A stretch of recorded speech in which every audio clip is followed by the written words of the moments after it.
Los circuitos eléctricos se pueden definir como un conjunto de operadores unidos de tal forma que estos permiten el paso a la circulación de corriente eléctrica.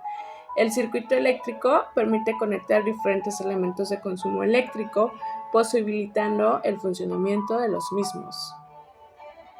Las leyes de Kirchhoff son muy utilizadas en una energía eléctrica para la obtención de voltajes, la intensidad de corriente en ramas de circuito eléctrico en cada punto del circuito y potencial eléctrico en cada uno del punto del circuito.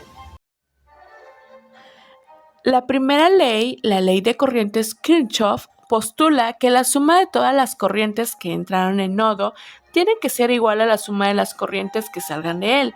Es decir, prácticamente se tienen que aplicar la ley de la conservación de la carga de la corriente que transita en los circuitos. Por otra parte, la segunda ley nos dice que en una malla o lazo cerrado, la suma de todas las caídas de tensiones es igual a tensión total que se suministró, es decir, que en un circuito en donde el voltaje sea variado entre cada elemento de un lazo cerrado o final, la suma de esos voltajes será la misma que el voltaje de la fuente. Los sistemas de alta tensión eléctrica son aquellos que emplean corrientes eléctricas con una mayor tensión eficaz nominal, preestablecida para minimizar las pérdidas en el transporte de la carga eléctrica.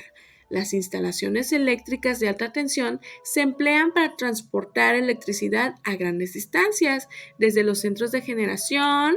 Estas pueden ser instalaciones eólicas, hidroeléctricas, solares, entre otras, hasta las subestaciones de transformación.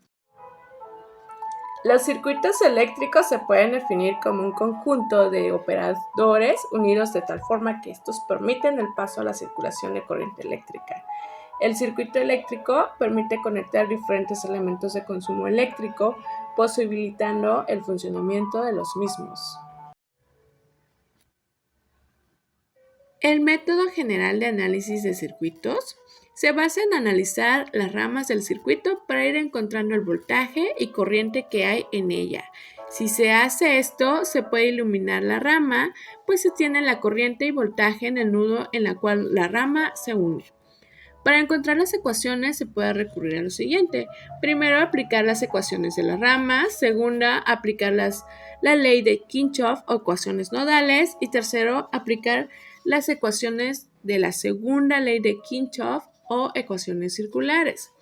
Los métodos de análisis que existen son el método de análisis por nudos, método de análisis por mallas, método de análisis por conjuntos de cortes básicos, métodos de análisis por lazos básicos, modificación de la geometría de los circuitos, círculo con fuentes dependientes y círculo con amplificadores operacionales. El capacitador es un elemento que está compuesto de dos placas de conductor, las cuales están separadas a una distancia definida y tiene también un área definida. Los capacitadores se definen por su característica de almacenar una carga a la cual se llama capacitancia.